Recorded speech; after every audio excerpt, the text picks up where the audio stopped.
Just get used to me on the way. Sit over here. You want to be able to get out the back door quicker.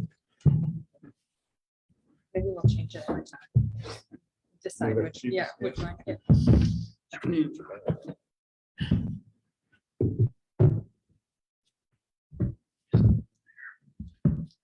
Thanks for your help on all this stuff. This morning. It's exciting. It's coming up. Start doing it. It is. Have you looked at it? Have you been looking at the sign? No, but we leads from folks up there.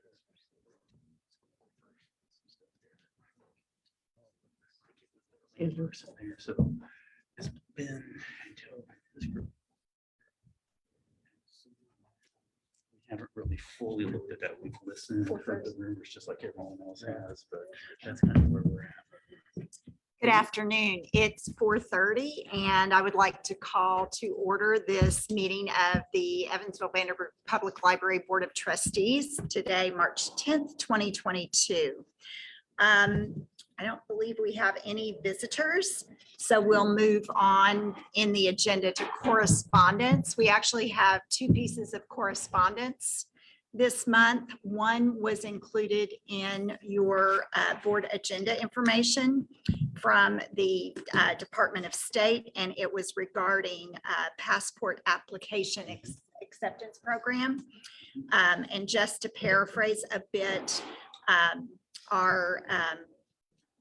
we were actually accepted as a site, and they actually complimented our facility, the hard work, the vigilance, attention to detail, and the highest level of customer service, professionalism, and integrity.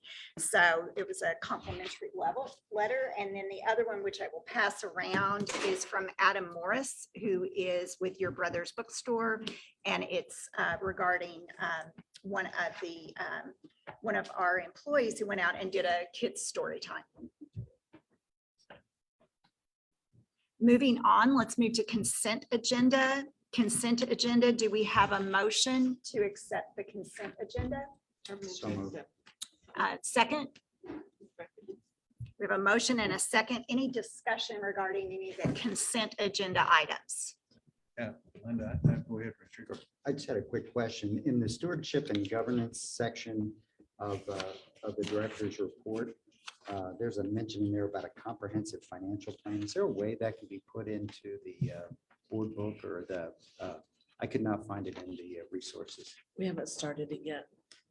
Is there anything that's, because it says it's updating the comprehensive financial plan, suggesting that there is one. I can add the last one we did it in 2019 Perfect, that runs through 2022. perfect, please. Thank you.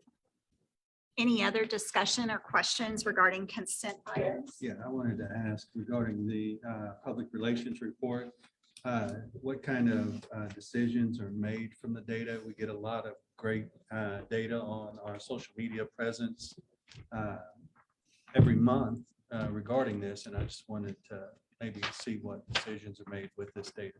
Sure. You want this one, Cassidy, or you want me to take it? Okay. So the information that is in there is cumulative. So it's not just our traditional social media accounts, but it's also our digital programming. So each month we do posts, shares, and events on our social media accounts across Facebook, Instagram, Twitter, LinkedIn, and YouTube, which is growing since the pandemic started with COVID.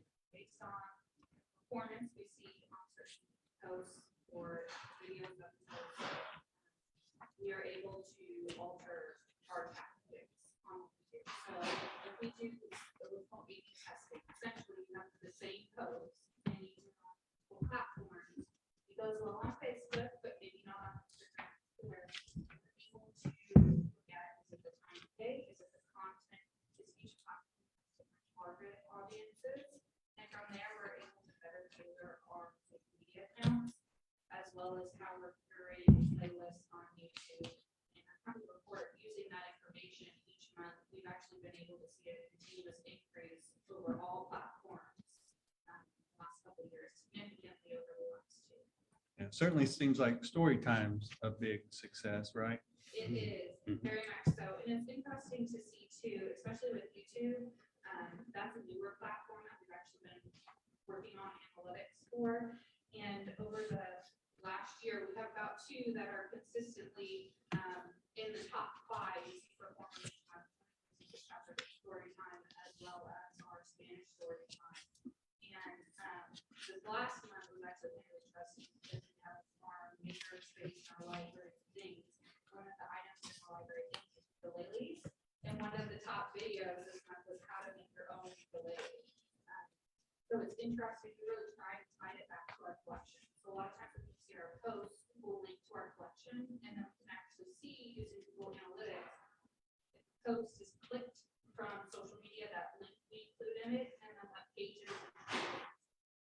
our website. So we're actually able to see in real time how our performance could be adjusted and what's actually performing. Thank you, Cassidy. Additionally, we use those digital programming stats to look at our digital programming menu catalog, so to speak. So that digital programming team looked at those statistics as well to see what are the highest ones that we see consistently. We work with Cassidy and her team to continue to provide other things like that. So we're finding those that go off well digitally versus some go better in person. Great. And then as far as, I was gonna say, I will add, sometimes too, we have in-person programs and then we do them virtually. Maybe our attendance may be lower in person, but it goes over very well at Yep. home. And we Yep. can also see what times of day. So some people may use it. We've had quite a few comments actually. People reach out that they'll use our story times for their bedtime routine rather than having that pajama story time at the library. While it may be great, also trying to get your kids to go to story time when you get home, start getting to bed. It's easier to have that in real time and have for experts in doing these skills. Incorporate story time for parents can participate, but it's done by an expert of our staff. and I know you don't, or we don't get this on a monthly basis, but I'm sure you have that data as far as YouTube, like Storybook, the time slots that are working best or where people are accessing it. 4th grade teacher in my household. And I don't wonder how many teachers take advantage of story time as well for their classroom as a kind of, virtual thing for students to participate in or watch or. So that is, we can see here, try to do a live show.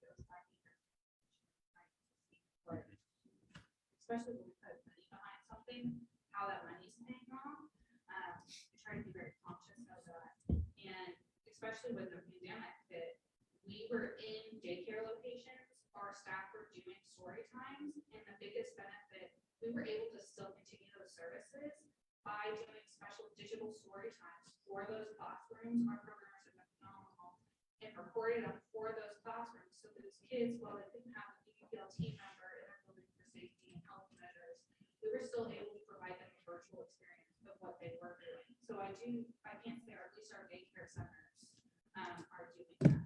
Yeah. On the director's report, I just want to point out one thing, is Joanne Hunter received a $5,000 scholarship for Center for Mind Body Medicine to attend that in March. And that's hosted by EVSC, and we're really excited for that work to go on and excited that the library is part of that as well. So, She's very excited as well. I from bet. What we understand, yes. Any other discussion on consent items? Hearing none, we have a motion and a second. All those in favor of passing consent items, please signify by saying aye. Aye. Those opposed, nay. And that carries. Moving on to governance. It looks like we have employee handbook book revision, particularly around holiday, emergency closing, payroll guidelines. I will be handling that because Lisa couldn't be Not here here. this afternoon. So as your memo states, and Lisa did a great job giving you exactly what the changes were in here. We have not been offering our part-time employees paid holiday leave, and this would be an immediate change so that as soon as the next holiday comes up, which I don't think we have one until May, but they would be able to get 4 hours paid holiday leave as long as they were scheduled for a minimum of 80 or 20 hours that week. And then additionally, they would be paid for any delayed openings or emergency closures that we have as well, as long as they were scheduled to be here at that time. Questions? What's the projected cost?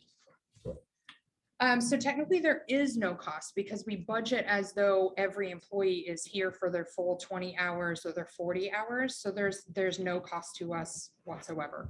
That's not right. I mean, it may not get the budget, but if you aren't paying them now and you are paying them later, there'll be an additional amount of money you have to pay. True, out. but there won't hit the budget is what I should say. So we budget our expenditure line for all of the salary as though everyone were here. Leave the budget aside. Actual cash flow statement, how much more cash is going to be flowing out than would be flowing out if you didn't do this? I don't have that information. I don't know Well, if it has Lisa to be an crunched those. emergency or inclement weather closure or something. No, it'd have to be a In order holiday. for this to even, For one is for holidays. So one Oh, is just for covering holidays. holidays and providing them with paid holidays, just like we as full-time employees have paid holidays, but they would be half-time. The other is for emergency closures. So it's covering both sections, the emergency closures as well as giving them paid holidays. Let's take in the holidays. Memorial Day, 4th of July, Labor Day, Veterans Day, Christmas, Thanksgiving. Mhm. How many hours are they going to be? And how much per hour? It would be 4 times. However many part-time many employees we have at the current moment, So which we it have. it would potentially be, we have 12 holidays a year. Paid holidays for full-time at the current moment. So you're talking about 12 holidays, you're talking about 4 hours for the scheduled part-time. Just because they're part-time and we have around 60 of them, doesn't mean that they're all scheduled to work that particular holiday. So if they were scheduled, you're talking about 60 times 4, 240 times 12 holidays. Say 3,000 hours.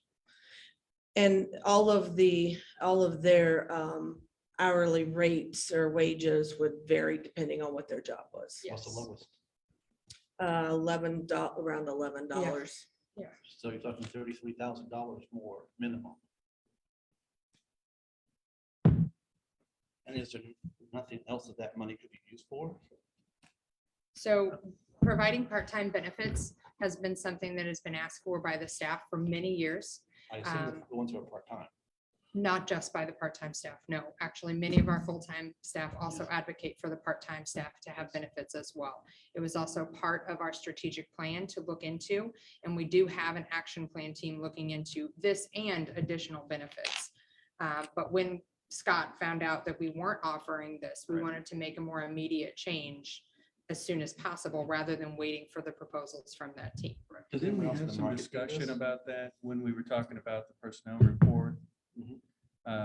With some hard to fill part-time or Yeah. positions. Correct. It helps us with retention of retaining Yes. our part-time staff. It helps us with recruitment of part-time staff, having those benefits there. Obviously, as a government entity, we don't offer the same types of salaries as private industry does. The county doesn't either. It's a county entity. The city doesn't either. I don't know if the school corporation does, but I don't know of anybody who pays holiday hours to part-time employees. This is the first library I've worked at across the country that has not paid their part-time staff benefits. I'm talking about this market. I understand what you're saying, but I've been in the Midwest market as well. And I'm talking about this market, not. We did Minneapolis. used to provide some of these Yes. benefits for our part-time staff.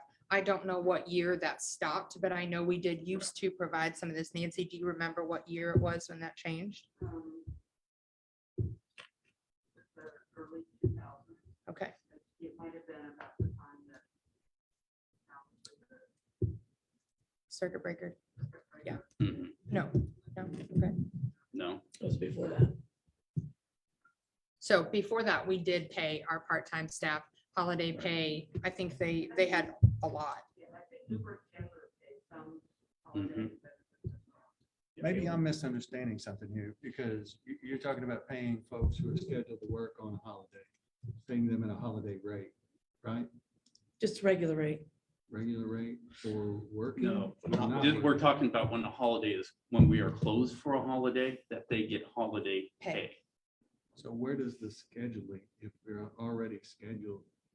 That doesn't apply to holidays, actually. That's That only applies the to the weather. closures. Yeah. Yes, Yeah. yeah, yes. So does that mean all part-time Employees get. All holiday part-time pay. who are working 20 hours a week. If we have a part-time staff member who is working only 10 hours per week, they would not get 4 hours of holiday pay. Okay, but they're not, their schedule's not gonna go 10 hours this week, 8 hours, 10, 20. We have a few part-time staff that actually do. Okay. So they could float around. So if they hit that 20 hours. how They does have to that be work? averaging it, I believe. Average. Yes, Okay. yes, yeah. Okay. Yeah, So when I it checked could with be- Lisa, she informed me that our part-time staff are at 20 hours per week. All The All of them, majority. with the The exception of majority. security. Yes, yes. Our security officers are technically part-time staff, and many of them do not get 20 hours per week. So In- member Musgrave's question then, when we approved the budget was, because I kind of remember some discussion around this as far as hard to fill the positions. I don't remember this part. But was it in there, was it in the budget as far as?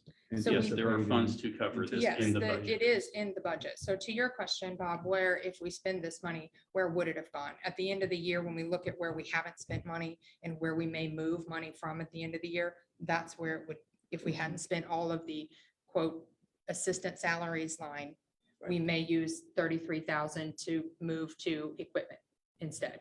So it's like, but. I just made that up. yes, It but- could have been well, anything. something It could else. be any other budget line item if we needed to and needed to expend it. But Yeah. technically, to your point, we have it budgeted, whereas everybody gets paid for 40 hours or 20 hours on their average Right. schedule. Gotcha. Whereas normally, right now, if you're a part-time staff member and you're scheduled for your 20 hours, you may not get 20 hours when we have holidays that week. Can we get some more research into whether anybody in this market that is actually a competitor for these part-time people are doing this, or are we going to get far in advance of the curve with taxpayer money? I have a question. So we discussed the hourly rate. You said it was $11 is the minimum. What is the max for part-time? Do we have a range? I can give you a range. And is the majority of the part-time staff, are they within the, like, the middle to the lower end of the wage? Or is that something that you? I wouldn't be able to know that without pulling every part-time staff member's pay, but I can tell you. But you're saying they're working less than 20 hours a All looking for- The average is Average is 20 20 hours a hours. week. Yes. And it's only 40 of them, so you can just go do a spreadsheet, say 40 people, 20 hours, this much per hour, you can actually get an exact number Mhm. projected for the rest of the year. But they all make a different hourly rate, Yeah. Okay. As you can see, potentially. Joe's making $11 an hour, he'll be this much, Sam is. Yes, we making this could much per hour. technically pull Yes. those numbers. Yes, we could. Yes. To answer your question, could we? Yes, we could do those numbers. Yes. Madam Chair, Linda, Yes, trying to be proficient. thank you. My question is, so this is a recommendation coming for the board to vote today? Yes, Correct. yes, it Yes. is. Okay, Yes, that's it the is. first part of, We're that's just the talking first part of my numbers now. question. So, Mhm. should we vote to proceed with this? Yes, Would we it go should. into effect I on the think we have a bylaws? How, motion. what is the effective? We date? actually need a motion before we No, go I'm to discussion. asking for clarifying questions. So if we vote to Does it go proceed effective with this immediately today. or next year? It's going to affect it. So Sabrina, can you restate your question? Yes, my question is, it's a recommendation, which I understand, and we're expected, if we chose to vote on today and it passed, like, when would it go into effect? Immediately. Immediately is my That's- that understanding. was my All right. question. Thank you for the. So, comments. and I apologize, I probably should have That's reined things in. So let's go back to a motion so we actually can have any further discussion. Do we have a motion to accept and Heather, you've presented everything you need to present on this, correct? Both the holiday and emergency payroll guidelines. Do we have a motion to accept those? Motion to approve. Okay, we've got a motion. Do we have a second? Second. Okay, we have a motion and a second. Now, any further discussion? Yeah, I move to table it to the next meeting until we get a firm number of what's going to cost on a cash flow basis. And also get a firm idea whether this is real in avant-garde of this market, or whether it's a reasonable step to keep retaining people or not. So we now have we have to act on the first motion. Am I correct on that, Steve? Motion double take precedent. Motion table takes precedent to that. All right. So we have a motion to table. Do we have a second for that? I second that. Okay, we have a motion and a second to table this to the next meeting, pending additional information and research. So we have a motion and a second. Any discussion on that motion? Yeah, I want to ask the administration, I mean, tabling this, would it cause any problems with employees moving forward till our next monthly meeting? It would not cause any harm to employees moving forward. As far as having a holiday arise before our next meeting, that would not happen. Our next holiday is in May. As far as I think this this is all under one agenda item, every one of these policies. There's a lot of policies. That's the next item. That's the next Right. We're item. That's just on different. payroll This right is- now. We're just on Yes. payroll. We're just on Yes. payroll. Yes. But it is, Yes. to clarify, there are two There are separate two payroll separate, items. yes, Right. correct. Okay. Yes. And you could separate those and do one and the other. Right. Yeah, holiday and then emergency closing. So right now, we have a motion and a second to table both items to the next meeting. If I could amend my motion to table, that we table everything dealing with the holiday pay, but we allow the other part to go forward, the emergency. Okay, we have an amended motion. Do we have a second for the amended motion? You just have to have the second to amend it. The seconder has to agree Yes. to the amendment. The seconder agrees. So now we have an amended motion with a second discussion. Before you vote, I just want to remind everybody to untable a motion. You have to have a 2/3 vote to untable it. If you postpone it, you do not.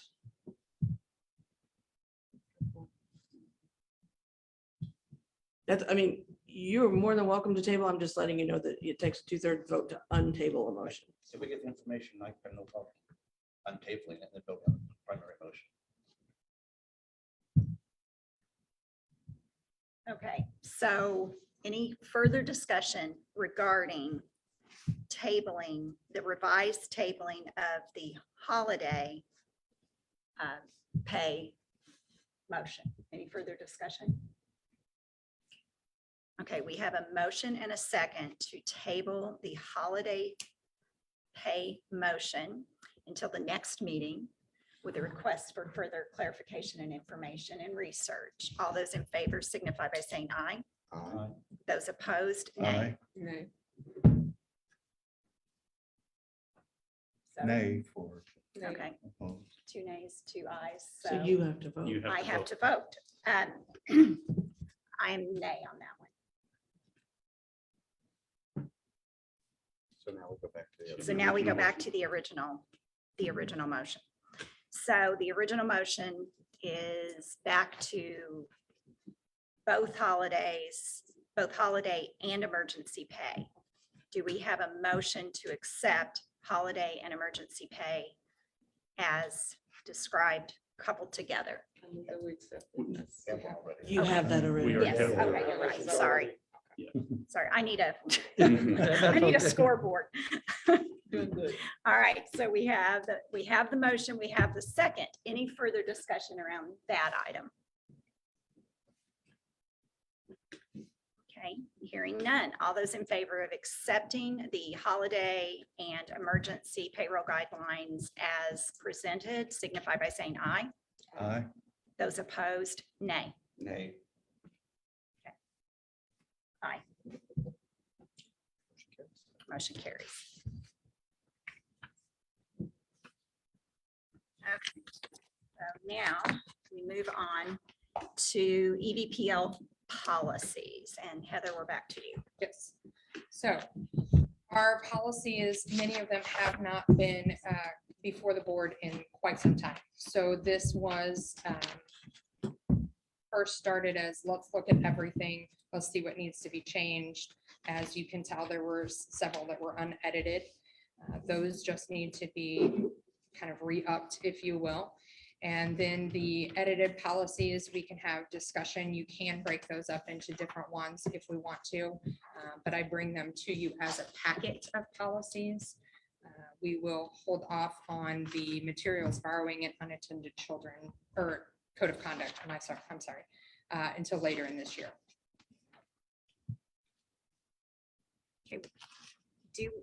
So I think for consideration is, do we want to consider these, whoever makes the motion, do we want to consider unedited versus edited or new? Or do we want to consider any of these individually? So do we have a motion for consideration of any and or groupings of these policies? Or all? So it's an all or nothing. Because, am I right on that, Steve? You can move to accept subsections separately and move Yes. move You forward could do that them way. all, or you could do some, however you wanted to do it. However the motion's made. Okay. I'll make the motion to accept the policy revisions as presented as a group. That's it. Okay, we've got a motion and a second to accept them in their entirety. Any discussion around policies? I got a few questions. Starting with library material selection policy. I know it's been around since, there's a, just a FYI, there's a typo on 1A, yeah, are selected. I'm confused by the criteria for selection withdrawal, because you've got judgment, experience, broad range of views, and then you've got a whole list of things that, and I guess the highlighted means that's something you added. The highlighted is just a change. It used to Yes. list our actual mission statement as Okay. written. And it was actually the previous Right. mission statement, so we just turned Okay. it into a vague statement. Yes. So I guess I'm confused by this, because a lot of these can counteract one another. So I guess I'm, when I look at stuff like currency and accuracy of the material, what does that mean? Something of historic significance would be chucked because it's not, I guess the whole list is really kind of difficult. How do you balance that?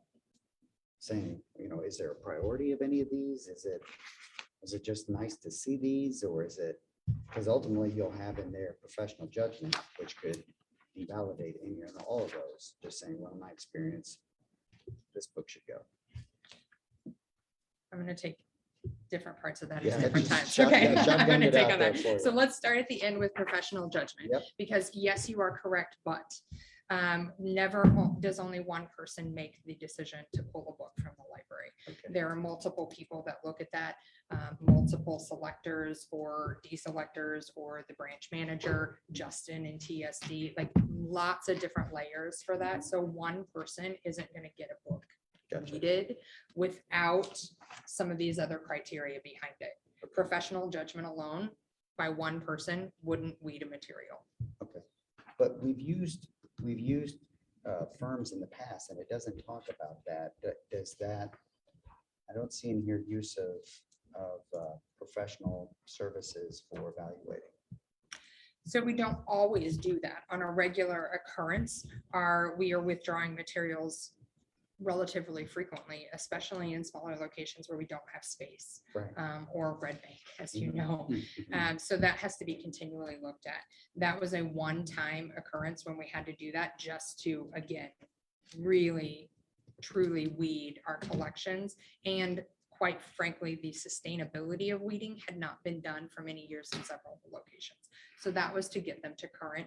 It was kind of a one-off, if you will. That's why you wouldn't see it in here. However, when we work with a firm like that, they judge by these same criteria. But again, is there any hierarchy of value with these? There's always hierarchy of value. So often it becomes circulation. So how often have they circulated, the timeliness of the material, the age of the material, although the age with its relevance, right? So a 10-year-old book about Microsoft Word is not going to be as good anymore Oh, as a absolutely. brand new Microsoft Sure, Word sure, book. So you take those together. Right. And probably is no longer circulating. Right. Circulation is usually the first one. So if a book has circulated in the past month, in the past year, it's not going anywhere, regardless of all the rest, unless it's literally breaking apart. And then we're talking about only weeding it to repurchase. Gotcha. Historical, to your question about historic significance, often those will maybe removed from a location and then end up here at Central, either in a special collection or in an archival fashion. Okay. So it may be weeded from one location, but not weeded holistically from the system. Right, okay, that makes sense. I guess my suggestion is, and if that's not germane to this motion, because we're gonna accept it all as is. But having that, what you explained, Some wording. reflected Yeah. in this would be far more useful as opposed to, here's just a bunch of stuff. We're not sure which any of these, if I'm to follow this policy as written. So I correct would- me I if I'm would- wrong here in our Robert's Rules of Order. I believe we can right now, if I could come up with some quick wording that we could add into that kind of qualifying statement, we could add that wording in With a and motion. with an amended motion then to correct. Okay. So for example, in that last sentence before the list, selection, duplication, replacement, and withdrawal of library materials shall be influenced by, We don't have to come up with the language, but I think, because I really hate to try and edit under Yeah. pressure. I'm thinking something along But the I, lines but though I of think, can we put, some of these, yeah. how about A I make qualifier. this amended motion or add this, that on the library material selection policy, staff provide greater detail of guidance on the criteria for selection. Period. And I leave it at your professional. May I suggest that perhaps we just pass the motion that has been made, but with direction to the staff to come back next month with With an additional updated- language we pass at that time. We could do that as I well. withdraw Yeah, my motion. there you go. Thank you, Bob. All right. But other, so. So that's the question. Any other questions about library material selection? We'll That's all. take it one at a time. Oh, one other question. Sorry, not to keep belaboring this. Yeah, On the that's okay. criminal history check policy, Oh, that's, yeah. okay. I noticed that every 3 years, there's a check per insurance company. What happens then? Is there something that says if something shows up on an employee's refer to X, Y, or When we Z? get, yeah, so when we get to the employee manual, which we are Okay. working on right now to edit some of that, and you guys will see that later this year, that's where what happens, the consequences of this policy will be included in the employee manual. Fair enough, Yes. thank you.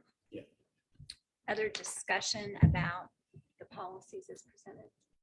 I just want to say on the materials policy that when I read that to, that all those factors can be an influence into that decision rather than a hierarchy or this, then this, then this, or this has more weight than this. You know, having been through this with a school corporation, and I know Dr. Stubbs has been through this too, there are so many factors, and Heather, you did a great job, Richard, of pointing out some, questions we would have, but Heather, you did a great job of pointing out, how difficult it could be with different materials, but that when I read the policy, in some sense, it's going to have some generality. Understand, but she clearly pointed out that they're already using some sort of hierarchy. Well, it depends on each material, but Right, yeah, but it so, does have, I mean, you said you start with circulation. Yeah. So- and I was looking specifically at weeding. When Yep. we start at selection, they have their different Sure, processes, sure. right? Sure, So, yeah. sure. But I will talk to the TSD staff and we can bring it back. We can bring this policy back. All right, so we have a motion and a second. Any further discussion on the policies? We have a motion and a second to accept all the policies as presented. All those in favor signify by saying aye.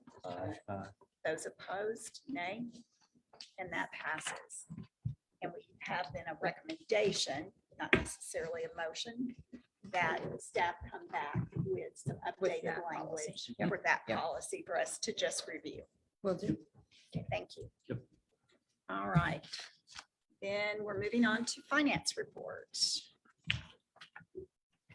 The appropriations for the first 2 months of the year ending February 28th, 2022 We have a balance in our budget of $13,305,000 and change, which is 88% of the original budget plus encumbrances carried forward from last year in the amount of $97,000. You can see there in the middle column. If we're going on a 1/12 expenditure rate, we'd be about 6% behind, but we know that in the real world, that doesn't happen. It's expenses as they come. Yes. I have a question. Just trying to follow some of the numbers and tie them back to certain things. I looked at professional development and training. Mhm. You show an expenditure of $354.77, yet this month we have about $1,274 in professional development. Plus, I don't know how the accrual Are you talking method. about on the invoices? Yeah. Invoices are not included in February. They'll be Yeah, as of the tw- today's. As of the 28th. So the invoices that you see today are payable today, March 10th. So they're not included in the February 28th appropriations. Okay, okay, perfect. And then, so from an accrual standpoint, though, if there's an event this year, but like, for example, the Portland ALA event, there were reservations made in December. 21. Mhm. Do those stand as 21 or do they? become- 21, yeah. Okay, It's Even though cash basis when it's expended is when it's recorded oh, so it's cash basis on, okay, on the expenditure side. Yeah. It's recorded as it's expended. So we actually purchased all of that with the credit card and the right. credit card got paid in 21, so it was recorded in 21, even though the event isn't until 22. Thank you. Mhm. Clarifying that. All right, investments today, Lori. So of our 4 funds with Trust Indiana, our investment total is $13,447,100. The daily yield for February averaged 0.1249% or up 0.3% since January. And the average daily yield year to date is 0.0974 or up 1/10, just under 1.5 or 1/15 cents, or how do you say that? Yes, it's up. Thank you. All right, approval of bill, or yes, approval of bills, Sabrina. Yes, I move for approval of invoices dated February 9th of 2022 through March the 10th of 2022 for $309,051.40. Invoices, payroll dated February 11th of 2022 for $252,012.12, and February 25th of 2022 for $390,608.62. That was a motion. Do we have a second for acceptance? We have a motion and a second. Any discussion? All those in favor? Wait, just- sorry. Or a second question. What page Real are you quick, on page 74 of the packet, on register 98. What's the date at the very bottom left? Sorry. 2922. Okay. Unique management, $743. Who is unique management? What do they do? Unique Management is our collection agency, so anytime that we have outstanding accounts receivable for materials that have not been returned or have been lost, we turn those in after being past due so long and over a certain dollar amount, we turn that over to Unique Management. Then they charge us by an analysis of how much we turn over to them to collect and how much. So it's on a per user basis. Yeah. Perfect. And we actually do turn that cost back to the customer. So when you get turned over to collections, it's a collection agency, we charge you $10 collection fee, which is actually still over what they charge us. Okay. Yeah. Very good. Thank you. So any other discussion? Okay, we have a motion and a second to accept the approval of bills. All those in favor signify by saying aye. Aye. Those opposed, nay. And that passes. Other business. Thank you, President Stubbs. So the EVPL Foundation meeting report. We had an investment update from Matt Volkman and discussed the volatility in the market since the first of the year. And although the foundation is not as quite as risk adverse with their portfolio as I am with mine, they do have moderate risk guidelines of 45% equities, 45% fixed income, and 10% all other. We did move to reduce our fixed income assets and increase international equities to rebalance the portfolio and as a hedge against inflation. We also had the election of officers, and all officers continued on for another year. That would be Dr. Eric Wire as president, myself as vice president, and Barb Williams as treasurer. I'm right on Barb, aren't I? Lori, do you recall? Yes. I thought, yeah. So we then had the financial report from Lori Tomlin, the statements for the third and fourth quarter activity. We looked at restricted and unrestricted fund balances.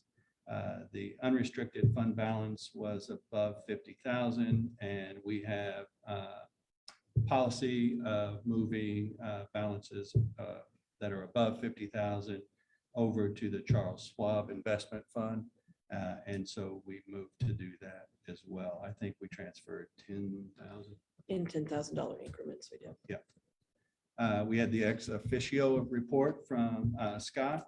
We looked at the facilities plan, the MKM work that's going on, and we discussed the planning process for any help that the foundation would be doing with any associated capital improvement costs. And, kind of discussed very generally what a capital campaign may look like. Also, this isn't the foundation meeting, but since that time, the book sale was held here at Central Browning Room in this room, March 6th and 7th. I was in here while Heather was in there with all the auction items. I don't know how many folks showed up to look at. Several. But as I recall, the old card catalog is a very hot ticket item. If you're looking for a beautiful card catalog and gone. it's gone. Yeah. Yeah, the Somebody- auction ended Monday. Yeah. Oh, Yeah. well, What'd we hey, get? too late. Or what they get for it. Over $1,300. It was a big It started one. going up pretty quick. Yeah. Yeah. So I talked to Emily, who is just the driving force behind that with Dr. Wire on those book sales. And at least on Saturday afternoon, it was very steady, and the opening was just tremendous. She gave three factors for that. One was probably the loosening of COVID in our community and nation. People wanting to get out. Saturday being an absolutely gorgeous day to get out in Evansville. And then the third factor, which has been big and will be big for future book sales, is that we finally were able to accept credit cards. And a lot of folks took advantage of that. Netted $7,000. 7,000. Which I is had the heard. highest one in Yes. quite some time. This is- Quite some Especially time. for one. Yeah, here. for a mini sale. Yeah. That's really, yeah. So, yep, I think that's it. Unless there are any questions. Thanks, Rick. Sure. Stock tips. And- I think you actually asked that, Matt, didn't you? I ask Matt every time I'm with him. Announcements. Sure, I just have a couple to piggyback on what Rick was saying about the foundation. It was a huge success. The square went great, but I also want to thank everyone that volunteered to help out. I was here for an hour and a half, 2 hours in the morning, where I had to run to another appointment, and it was just hopping. You were here jam-packed. during We the came- rush then. Came during the rush, bought our books, make sure everything was going off without a hitch. Of course, Heather was here to handle everything else, opened up the garage door for the people to come look at the auction items. had a great auction, the online auction that Lori and the facility staff and everyone put together, moving all of our equipment from across the system to bring it all in one location to do that online auction. Went fabulous. And like she said, we made some very nice money for the foundation off of the auction item. And that's obviously, we love to upcycle things that the library can no longer use and help out the community that way. Another thing I wanted to mention to you is our annual reading program that is going on. Our online reading program has had over 1,800 books read just last month. So we were just doing, you know, kind of a winter, spring thing, but they turned it into a all year theme reading program, and it's going gangbusters, and lots of people are doing that. We're starting to see more people come into buildings now that COVID's eating up just that little bit. And we're really starting to see some foot traffic again, but our programming and our online programming and our ebook circulation is still holding on and going really strong. The last thing I had was related to online and some of the work that Cassie does. We had several of our locations receive a number of 5-star ratings for customer service this past month. And I think it would be safe to say that's probably all of our locations. But I know I remember at least 5 that got very high 5-star ratings for customer service. And so the staff should be very proud of that, because I'm sure I'm probably missing some in emails that happen, because we really do get quite a few of them. And it's nice to know that people are taking time to actually say the nice, good, positive things about the library. Sometimes you don't get that. So the staff should really be commended for the customer service that they're providing. And with the Square that we implemented this year, we got several great comments through the Square comments about how wonderful that was and how helpful the staff was at the book sale and doing readers advisory to find new books for them to buy and that are like the books they were already purchasing. So we had a lot of positive comments about our staff. So just wanted you to know that. I have one additional announcement. Yes. Nancy Higgs, who is in the audience and has been a manager at EVPL for many years, has been promoted to the public services manager. And so she oversees 8 location managers, which will allow me to now delegate some of that responsibility to her. Congratulations to you as well. I anticipate probably later in the year, when we get a better handle on what her work looks like, that she'll come and do a staff spotlight and talk about the work that she does with the managers. And I have one more announcement before you adjourn. As Chair Dr. Stubbs, I would like you to see if you could get our Buildings and Grounds Committee together as soon as we can. We have things to talk about. Obviously, facilities planning and getting that ball rolling. We did meet with Baker Tilly this morning and got some preliminary information. We'd like to share that preliminary with that group before it comes to the board, and we're be scheduling the meeting for the full board later on. But the other big item we have, as you know, we've been fighting and working with our parking garage. Yes. And with our engineer that we've been working with, they are preparing a document for bid. And I do say bid because the project is large enough to meet our public works bid standards in Indiana. So that will be coming to you later when that's prepared, and we'll receive our bids and get that written and sent out, and for the board to have a recommendation. And we'd like to make sure that the Building and Grounds Committee is also involved with looking at that bid document as well. Just a question, do you do bids or RFPs? We do both, but it depends on the threshold of how big the project is. If it's a public works project that I believe it's 150,000, Steve, you have to bid in the state of Indiana. Any other business to come before the board?